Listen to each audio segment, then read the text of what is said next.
Gabriel is the youngest of 4, the only boy. He has always been a very healthy kid. And then last summer we kind of noticed he was not really growing as he should. And we just attributed it to our kids being small because they're small. But then it just kind of seemed like he got into this pattern where he was taking naps and tired all the time, and we thought, well, maybe he's just finally growing. And then after Christmas, I noticed a lump in his cheek when I was brushing his teeth, and thought, well, that's odd.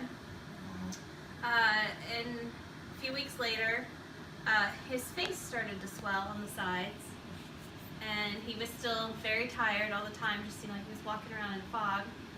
We took him to the pediatrician on January 30th, and he sent us immediately to the hospital. At the hospital, they thought maybe he had mono, or the flu, so they tested for all that. They admitted him, and then within 24 hours, they said, we want you to meet with a pediatric oncologist, and we want to do a bone marrow biopsy. And so we're like, okay. Pretty much then they knew what it was, but they didn't tell us right off. They had a hard time getting his sample, so that kind of pretty much told them that it was leukemia. February 1st, they finally got the results back and told us he had B-cell ALL, which is acute lymphoblastic leukemia, and that we needed to begin treatment immediately. And so they gave us a choice: stay here and do treatment, or go to St. Jude's immediately. So within 24 hours, we were at St. Jude's. And without a car. Without a car. Without a car. Without a car. Without a car. What did you go up there An in? ambulance. Yes. Wow. Really? We rode in an ambulance. Not overnight. like one of those big ambulances, but one of those small ambulances. We left at about 8 o'clock at night and got there around 3:45 in the morning. He began chemo on February 5th. Then there were friends. A lunch. Yep. To keep them occupied. And so he and I were at St. Jude's in Memphis. And he went through daily chemo, lots of heavy chemo. It was different. But that wouldn't stop me. Yep. That wouldn't stop me. Every week he would have a bone marrow biopsy to check his MRD, which that's how much is left. When he began, he was at 93% of cells in his body.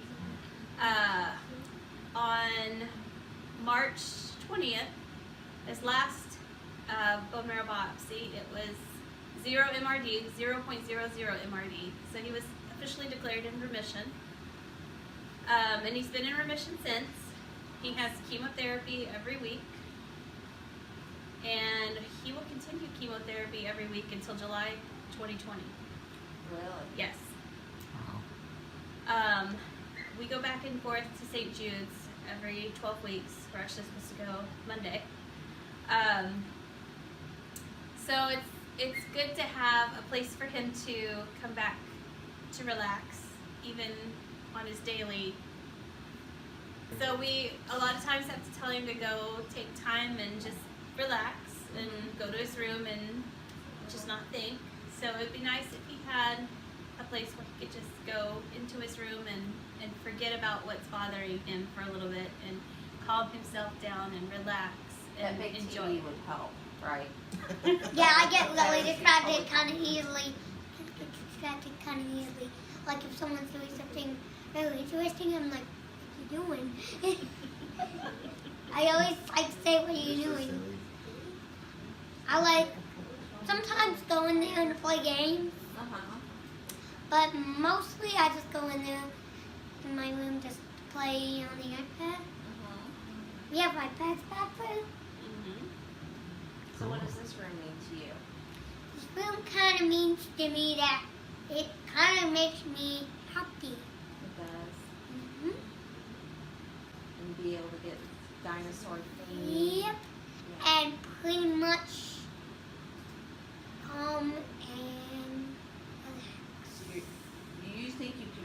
calm and relax? Well, pretty much.